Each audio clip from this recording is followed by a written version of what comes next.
Okay. Hello, hello, everyone. Welcome to the latest Fintech Book Club. My name is Stessa Cohen. I'm here with Jim Perry and Effie Pilarino, and we're discussing Customer-Centric Innovation in Finance by Erin Taylor and Annette Broløs. Okay, so first of all, I want to ask you to put your questions and comments in questions, thoughts, comments in the LinkedIn chat, and we will see all of that um, as we go on. We'll be able to discuss them. I also would like to remind you that our next book discussion, and I'll remind you at the end, will be Friday, July 11th, same time, and we'll be discussing a new ethos in banking, embracing values and ethics for a meaningful transformation by Rick, who is the founder of the banking scene, and I dare not attempt his last name. So I don't want to mangle it. Let's remark that these authors are European based.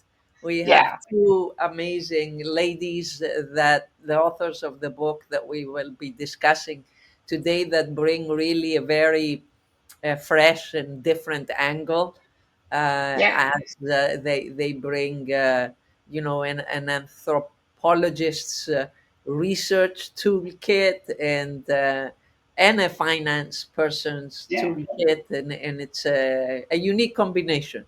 yeah. And this is not a U.S. centric or European centric book club. So I think I prefer not to mangle someone's last name as somebody with a name that's not very common. So anyway, let's get started. Let's just start off talking a bit about who is this book for, a little bit, because I think that's an interesting question. Because it has the authors reference a lot of academic articles, but and research, and I don't feel that it is at all for academics. I mean, they might find it useful, but it's not at all for them. Thoughts? Um, Effie, do you want to go first? Yes, actually, that's a great way to set the scene, Stessa. And I think it's really an invitation to both the digitally natives that unintentionally might have alienated themselves as service providers from the actual end customer. And I'm talking more about, retail fintechs, the digitally natives, let's think of the neobanks and other service providers that, whatever they're serving, they might be peer-to-peer payments, they might be cards, whatever it is. If you think of it, too much digitalization alienates from the end customer. And here there's an invitation to think more broadly about how you understand your customer, because, okay, customer centricity and data driven ways of designing products and services and customers' experiences are fine, but the authors are really inviting these entrepreneurs in different departments to really consider nuances and what they call more qualitative understanding of the customers. And I'm sure we'll have the opportunity to talk about why this is important. And I think that the authors do a brilliant job of presenting many examples and use cases. And I personally loved a lot that this book is a reminder that we humans are not rational, right? Right, and that it is really a challenge, but a worthwhile challenge to understand our reasons, our behaviors, and why we do or don't do, certain transactions in financial services. And it's an invitation to understand that, because then the service providers can help us along the journey better, Hmm. Hmm. and develop better customer experiences. And I find interesting, one of the highlights that the customers argued was that a lot of digital fintechers say, oh, the technology works, but the customers are not using it, and we need to educate them. And somehow the authors are arguing that that is not uh, the right way to look at things. Customers Hmm. actually, we shouldn't underestimate their abilities to find solutions to challenges that they have, and when they need something, they will use the technology. And we have great examples, especially with mobile money and other examples. So I'll take a pause there, and maybe Jim, you'll want to add to this. Well, one of the things I would initially add back to your original questions, Tessa, is I think this speaks to probably everyone in our audience. Whether you're a bank, whether you're a fintech, whether you're a venture capitalist, whoever you happen to be, it's been rather refreshing in a way because, for the last year or so, some of the books that we've been looking at and kind of reviewing have dealt with things like the metaverse and AI and the future of cash and all the rest, very tech heavy conversations. And so it's been kind of refreshing, as I say, to shift to a conversation about customer centricity.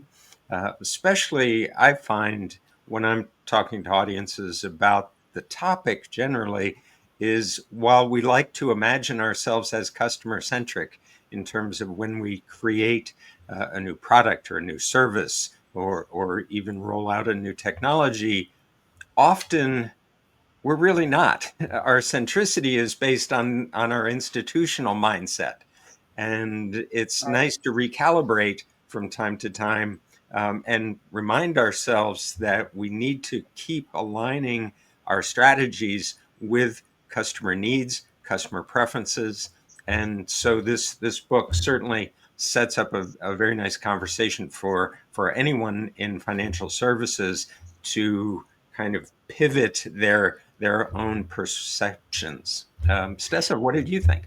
Well, I think I agree with both of you, and I think it can be used as a strategy tool, an innovation tool, and also a check on direction. Like, because fintechs, banks, even service providers need to be constantly innovating, pivoting, and changing, right? Because customers of all kinds, and I love that they don't look at just consumers, but also SMEs, which are really important. But I think it also applies to larger companies as well, because Mhm. they're always having to change and pivot.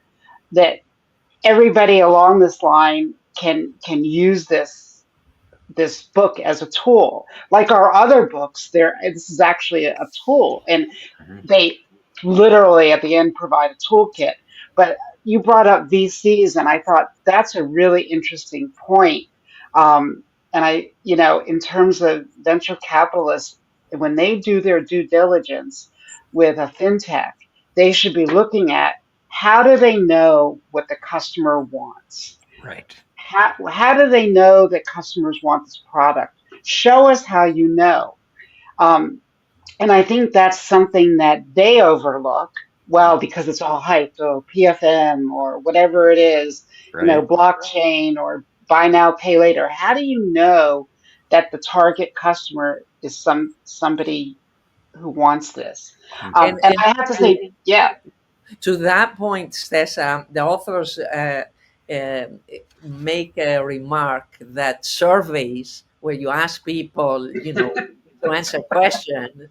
I mean, they're not saying that they're not any good, but what they're saying is what matters more is what people actually do, because often, again, because we're not rational, we say one thing, but we do another thing. So actions and behaviors speak louder than what your intention is, Yeah. which you follow up, or you know so Yeah, I personally had a great affinity for this book because my first degree was in a subject that y- a lot of anthropologists moved into it, right? And so I learned about ethnographies as an undergraduate and the importance of that over data. We didn't look at data because it was a humanities course, but Mhm. no, we didn't look at data and the value of ethnography. I was like, oh, this like kind of warms my heart because it's good to see that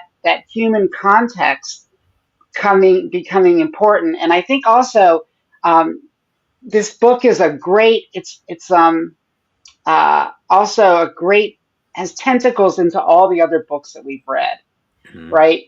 So past and probably future, metaverse, AI, startups, innovation, even digital money and digital assets, because they talk, farther on and, later in the latter part of the book around digital ID, you know. So it's all connected, and the glue here is the observational. And you're right, Effie. I mean, it's not just, surveys around how you use your money, but probably other surveys when you start talking to somebody, they're like, oh, this is formal. I need to give the best light on my behavior, I Right. love right? their kit called that handbag. What's it called? The portable kit study that Right. they go around and ask women specifically with their handbags to open up their handbags, and through that you see actually what are the behaviors that are related to economic activity, I guess, and therefore Yeah, finance. I find it fascinating. You yeah. know, we So often, oh, go I was ahead. just going to add, we often talk about maintaining relevance with the consumer. And so often, we're doing that on specific data points. We think we're aligning at that level, but often again, those data points only give a very limited snapshot of an upper level behavior that sometimes can miss completely the emotional cues. And I think often, um, we've talked a lot about sometimes our technology surpasses our humanity, but especially now as new tools are helping the actual acceleration of innovation. Oftentimes some of these new innovations are coming to the table without necessarily fully vetting the idea of, so who's going to want this? Yeah, I just put up a comment about, VC and startup customers because I think this is an important part of our conversation around innovation. It's venture capital funds are like becoming harder to get for a number of reasons. And I think on the VC side, they need to be scrutinizing, as Jason pointed out, business models in his book, but also, how do you know what the customer knows and how, what's, what is it? And, the other thing about customers is context. What Right. customers do with mobile money in China or the Philippines is going to be different than how they use it in other places. And I think this is a reminder that you just simply can't copy and paste, oh, wow, they use X in Y place and just transport it again to wherever I am and it's going to be a success. Because it may not be the right context, it may not have value for customers, and understanding that is, I think, important to innovation. And all many, I don't want to, downplay the fact that other authors we've read, other books we've read, have made this point too. And I think Mhm. that underlining is becoming stronger, understanding context around innovation, and um, that's important as well. So, um, a stark I, reminder, basically, that okay, technology, everything is available as a service, so to speak, and right. one provider can copy another one in terms of what they're offering, but where is the nuance, and where are you really catering to the specific group of people that you're serving? Right. Right. And how do customers in one context adapt something for their contextual needs that is different than customers the, would in another place. And it could even happen in the same country. For example, people look at the United States as one market, and it's many, many markets. Right. Rural people have different needs than people in suburbs that have different needs in cities and even within the city. And this kind of goes to something that also pleased me about their research in this book was that, identifying people who aren't served. What I've written about is hidden tribes, right? And they actually go into depth in this. I love the way they do is saying through qualitative study, you can identify these people that traditional demographic data that banks have, in particular, financial institutions have, doesn't get at, you know, the people who have a job but they may not, be using banking services. Why is that? You know, or they have a job but they don't have credit. Why is that? Or who is that? And why? And what are the relationships? They may not look like a traditional demographic group. And that's the key to innovation because Right. these are the services that financial services isn't providing. And why do people use payday lending when they could be using a bank? Because of whatever reason that is. And there are many examples of that, but I thought that was really powerful. Because that's something I've thought a lot about is this, every time I see a new product aimed at all women, right? I'm like, wow, that's a big category, you know? Which makes Exactly. no sense as a category, by the way.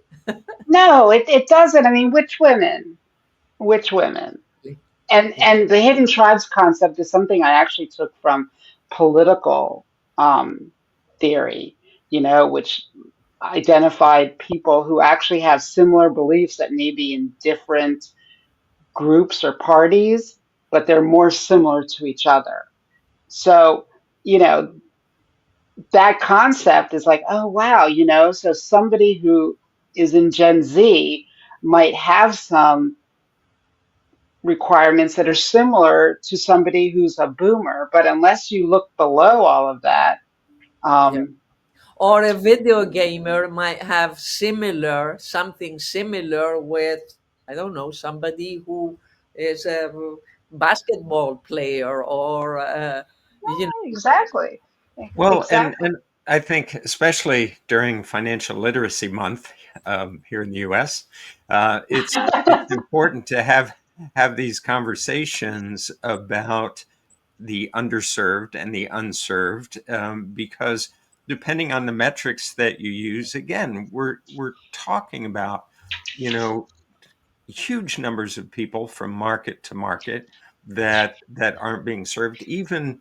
existing customer bases, there's so much data. First of all, in transactional information that can help a financial institution understand, we don't have a very deep relationship with this right, particular right, client. They are underserved from the standpoint that they only have one product or one service with us, when we could do so much better. But here's the interesting thing: some banks are actually out doing excuse me, ethnographic research. I'm not used to saying are that they word. really? Oh wow, Yes, I mean, so Umpqua Bank on the West Coast, they did a series of ethnographic studies before they rolled out their kind of branch model, and before they launched their mobile kind of where their mobile app was pairing up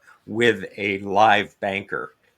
So long before they rolled those products out, they did exhaustive research and very simple things. I mean, Bank of America, I got an email from them about a year or so ago before they realized, oh, sorry, he's a consultant in the industry. We can't use him.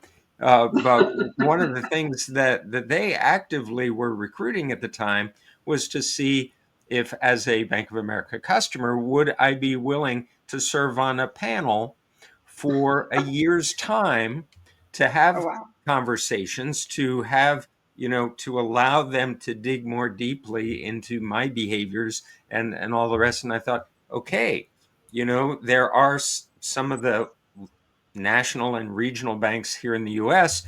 that are deploying some of these strategies, but industry wide, that's not happening. Right, right. I worked with a bank in Ethiopia, I guess last year and maybe the year before, around bringing their strategy up to date. And one of the things is we talked with them about was getting information from your customers. And they were hesitant, but we put a small survey into their branches because they had a lot of branches and a lot of people who use them for a variety of reasons.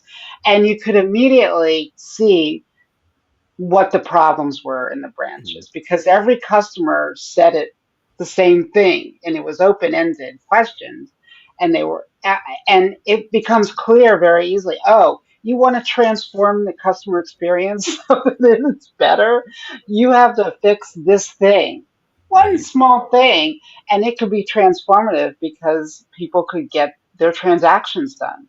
I mean, it's a different context in the US because they had to go to the branch, but when you start talking to people, you get that information that they're not going to give you necessarily in a survey where you say, "How was the service 1 to 5?" right. You know, One of the other that's points yeah. I Go just ahead. wanted to add too that I was really excited to see the authors um, really made a point here that true innovation has to consider underserved populations. It was like so definitive and so direct, saying true innovation can't be just targeting, the upper 1% or those who are Yeah. managed mostly by wealth managers, that, across the industry, uh, there's a lot of work we could be doing. Well, this is a huge thing, and I saw this when my son works in the restaurant industry, Mhm. and the one restaurant he was working at hired a lot of people who are recently really released from prison, right? So they needed a job, Mhm. and they didn't have bank accounts. The app that the owner used to onboard them, for W-2 and all that stuff, and to deposit everything directly, had a connection with a bank, so they could open a bank account not by going to a bank, but right there on their phone. And that kind of integration, like, totally sidesteps all the banks, and this restaurateur was serving a very important function in providing a way for people to coming out of confinement, getting their first job, making their money, starting a new life, and starting to do the financial things that'll help them stay on that path, right? Um, you know, even if they were, he wasn't paying them in cash, right? Because it was all direct deposit. So Mhm. they could know like when their money was deposited and all that stuff. But that underserved, I think banks, I think I wrote about this in my newsletter, but banks understanding that you have to go where the customers are, and it's often the small businesses, what services, and there are a few startups that look at, for example, formerly incarcerated people, what are their needs? Mhm. In the US, it can be really tough. You just get, dropped off and there's some money, but, it's can be tough. And I'm not saying banks should fund them, but how do you, help do that? What's the way that you what's the way that you do that? And, underserved, you could still be working full time. I mean, in the US in particular, this is a real issue, and not having housing, you know? I mean, how do you manage that? And I think one of the things that really struck me was that they were like, it's time to move beyond the social media posts that say, don't buy that latte. Right, exactly. You know, don't the education needs to be embedded in the services, not, do this, do that. Um, I think also on the flip side, I've seen some data that shows that even people moving up into high net worth, younger people, don't understand investments. And they don't want to learn it from a bot or, a website. They want to talk to a person. Well, the one nice thing that the authors really do, whether they realize they were doing it or not, they challenge by their very gender the idea that we have to break free from some very paternalistic ways of providing services in the banking industry. Because I often think about how many times programs or services are being developed strictly from this like daddy knows best kind of approach, and it's like, folks, the world has grown way past that, and so innovation in this industry has to look at all of these things through a broader lens. We have to lean into deeper levels of research, deeper levels of understanding of the kind of emotional and contextual drivers of behavior.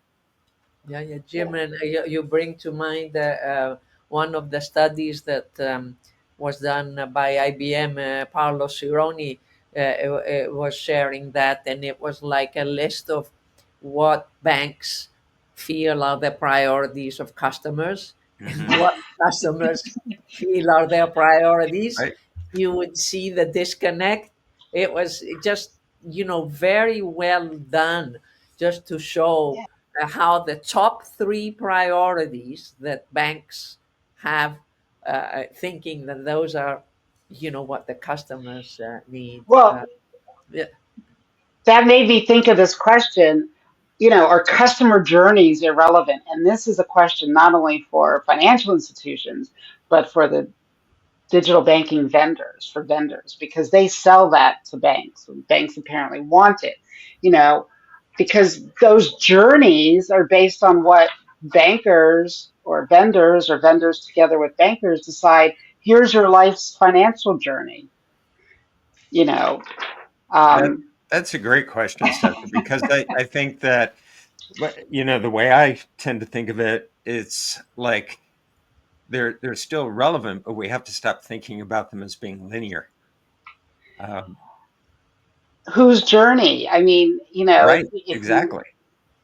is yeah. isn't Yeah. it, The authors do a great job of myth busting. I'm actually looking at the book. I've put a mark in a section which is around financial inclusion, yeah, stress, yeah. and they have these five myths and myth busting, which I absolutely love. The first myth is financial inclusion reduces poverty.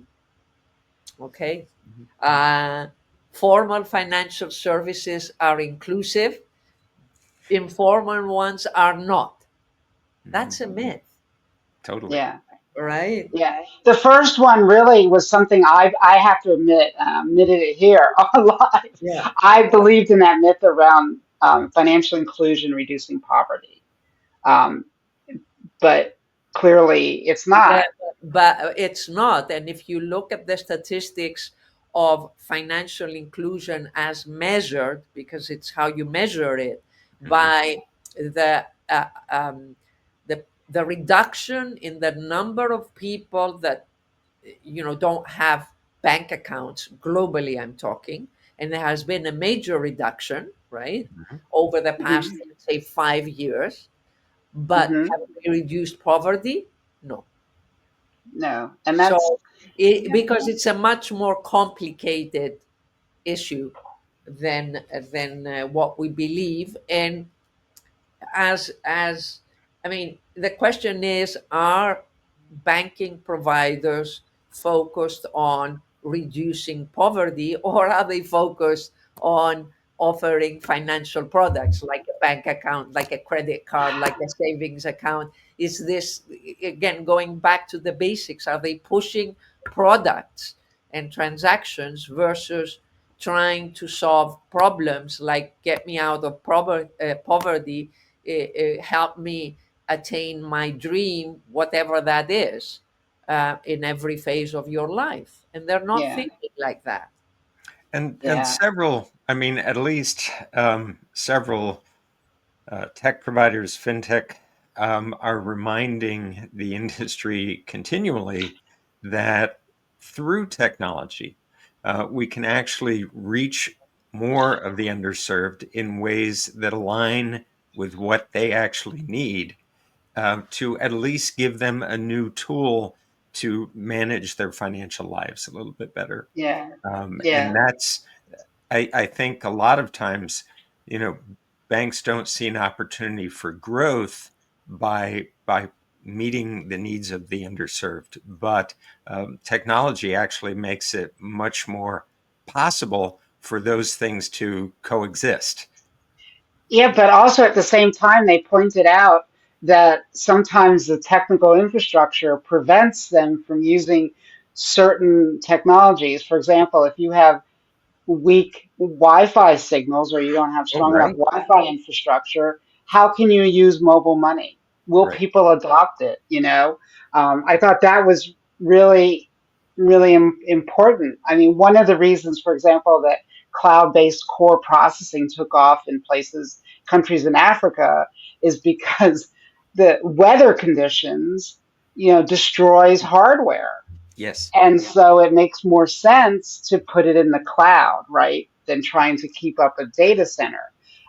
But, those services, understanding that context and what the infrastructure um, is just part of it, how people actually move. Like, the assumption, well, we're going to bring mobile money to X place because we have this great technology and then people can move the money. Well, they're actually doing it. And how are they already doing it is important. I think the other piece of it was the communication slash marketing of this whole thing.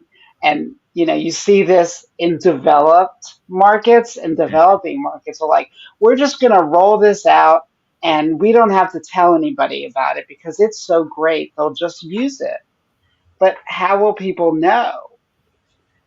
How do we market it? How do we let them know it's available? How do they know how to use it?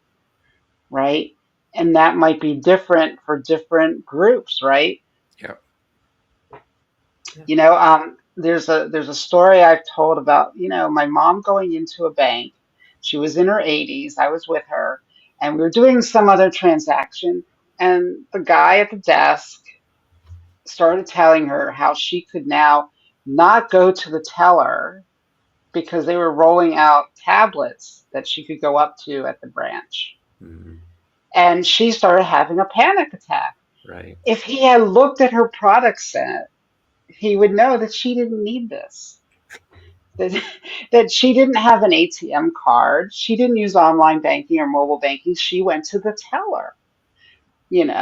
It wasn't going to cost them any more to have her go to the teller to do her transactions, but they might lose the customer not understanding her facility of how she did things. She got everything she needed to get done. It wasn't complicated, but they were introducing this complication that this particular customer didn't need, you know? Um, The, And it's very relevant now with AI too, mhm. because some yeah, people will be extremely happy to adopt all these, let's say, right, chat bots and so on, and others not. And you have to do the qualitative research and not shove it, down the throat of everybody, or, have this. This is our offering, period. right, Because it's right. more Or efficient, yeah, or right? you're Gen Z, so you must be digital. Like my daughter uses for to get into the gym they have a plastic card with a barcode on it. She uses that. I have the app, So, she's 18 and I'm older and I'm using the app and she's not. She doesn't even have the app on her phone. I'm like, why don't you use the app? She goes, it's so boring. Why would I do that?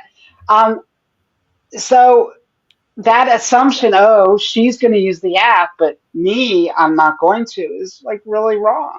Well, I've already, you know, it's crazy. I was going to say, for me, the biggest takeaway from this book is it invites us to continue to move away from generalization, right? It says, look, Nuances. we're hearing enough from consumers, generally speaking, that they expect personalization. Well, that has to move to the next level. Yes, we Right. can use data to have a deeper understanding, but let's lean into this kind of idea of research to really understand the needs and desires and the preferences and the emotions, Right. behind Exactly. how finances work in our society today. Yeah. So I just wanted to just take a break and ask people if they had any questions for us or any comments to put them in now. We'd love to put them up on the screen and answer some questions if you have them as we're kind of starting to wrap up a little bit.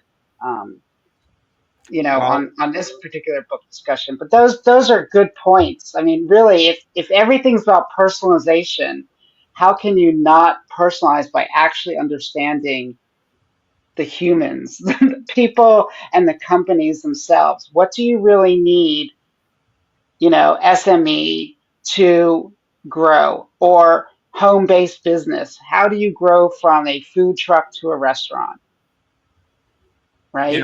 I talk a lot about the fact that right now about 40% of small business owners in the US are baby boomers, and about half of those Interesting. don't have an exit strategy, because they're not, they're not thinking in those terms. And then all of a sudden one day they think, I'm just tired and I'm ready to retire, and they shut their business down because they haven't had the kind of conversations with banks and credit unions and financial providers that have allowed them to really do that. But on the other side of that coin, you know, the financial service providers aren't talking to their customers about that, their small business customers about that. They're not understanding that that's where they are in this phase of their life, and that clock Right. is definitely ticking. Yeah, yeah. How do you hand it off to a family member? How do you sell? What do you do? Right. Yeah, yeah. So, Yes. Effie, what would be your takeaways from this book? My takeaway from this book is really this idea that we what we said in the beginning, we've digitalized a lot of services because we've scaled these fintechs, and a lot of incumbents have had to follow, and we've evolved in that behavior. But we need to do more qualitative research and understanding in the behavior of consumers, whether it's retail or businesses, and respond to that rather than just thinking, okay, we can make money with this product, or we can serve this underserved group.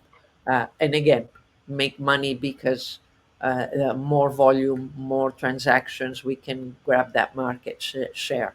So it's time really to go deeper and have a more mature market everywhere, and more nuanced. Let's stop Yeah, copying only. Let's just, when deploying these SaaS technologies that are everywhere, what's the differentiation? And right, only qualitative, a qualitative understanding, and an understanding deeper that we are humans. So personalization is more about what are the incentives, the emotions, what do we really need? Are you serving and serving my life, not just the transaction part of it? I think they make a Yeah. great point there. And I'm more excited about not these hyperscaler fintechs that are grabbing the headlines and will hopefully IPO and open up some liquidity Maybe. in the market. Maybe it will happen. Everything is Right. just a matter of time. As I like to say, the first 100 years are difficult in our life, and then everything is okay. So sooner or later, right? It will happen. But really, it's about the examples where you see these nuances, where you see a gem, where a beautiful flower where you didn't expect it, and they're really changing the lives of Yeah. people. Yeah. Yeah, we had a commenter, Maria Luisa Kuhn, who made a point that financial services should teach, not only sell. And I think that's a good point. And part of that is creating, and we didn't really touch on this, is the last part of the book is around creating a research organization. Yes. Oh And yeah. I think this is really where, the takeaway, I think, is that this is a good read and analysis, and that take it away is that you need to go into your organization. I think we all agree it's not just banks, financial institutions, but venture capital firms, tech providers, fintechs, and not just create a research silo, because I think banks, I know, already have that. They're Right. very good at that. Right. But how to build that is part of strategic development. How do you build this into your strategy? That is, we're doing research, and our strategy says SMEs. Well, which SMEs? Where? Who? Why? And that will make a more innovative approach, I think. The other aspect that I thought was a good takeaway was around collaboration. Not Mhm. only collaboration across the enterprise around research and qualitative research, but collaboration with customers, as Jim pointed out, as Effie pointed out. Who are the customers you serve or want to serve? Mhm. Who are they and what are their needs? How are they doing what they're doing? And how can you fix, what are those pain points? Not the pain points you think, well, on your journey, we have to just wait until you get married to do that. Or in a country where there's a high level of divorce, or any divorce, like, that's part of your journey. Right. How do you manage that? So I think that's, for me, the two takeaways. I collaboration, and this connects back to our other books as well, is Mhm. hard in an environment that's siloed and traditionally bound as an organization. And not Did you have another another comment? that came to mind as I'm listening to you, Stessa, is the authors um, talked about how money is emotional, how we are irrational, and that's not taken into account in many products. And they talked about the fact that we are social animals, and if you think of it, the only social financial product is a joint account. And I thought of that, when you spoke about the divorces, Yeah. uh, and Yeah. and nothing else. We've maybe some fintechs are trying to have these family type of services circles, but we need more of that. And Yeah. it needs to be customized. Again, we need innovation that is true innovation, and not just a small extrapolation of what we already have. Yeah. And Uh, it has to always evolve, right? oh, Yeah. Because Or yeah. so Yeah. often I see people making choices and decisions based on perceptions and data about consumers from before the pandemic. It's like, sorry, folks, that horse has left the barn. Right. Yeah, Yeah. yeah. I think that's exactly true. So um, I want to thank everybody for showing up today for the discussion and for watching this video afterwards. Again, a reminder, our next book discussion will be Friday, July 11th, same time, same bat channel. We'll be discussing a new ethos in banking, embracing values and ethics for a meaningful transformation. So go look it up at your favorite place, bookstore, online, offline, and get a copy, read it, and come discuss with us because this isn't just the three of us or the four of us with Barb McLean, who's usually with us. It's you as well. Everybody's welcome to discuss through comments. The other thing I wanted to remind you is that have you got a book coming out? Are you a fintech author? Or do you know of a really good book that's coming out that we should be aware of and we should read? Drop a comment on the LinkedIn page, not here in the comments because you might not see it, but on our LinkedIn page, Fintech Book Club. Follow us, get notified for all of our book club events, and also for the videos so you can catch up and see a discussion that maybe you weren't able to attend. So I want to thank everybody again for, logging on to our discussion of customer-centric innovation in finance, which if you haven't read it, you can pick up like anywhere you get books and, be on top of, how your organization can become actually customer-centric through qualitative research and analysis. Stretch So your thinking around customer centricity, right? yeah, yeah. I mean, if your organization, bank, vendor, fintech, whether you're a founder or an EVP, if you want to innovate, I think this needs to be in your library and in your Yep. toolkit. Yeah. So thanks again, everyone, and we'll talk to you in 3 months. Thanks a lot. Thank you.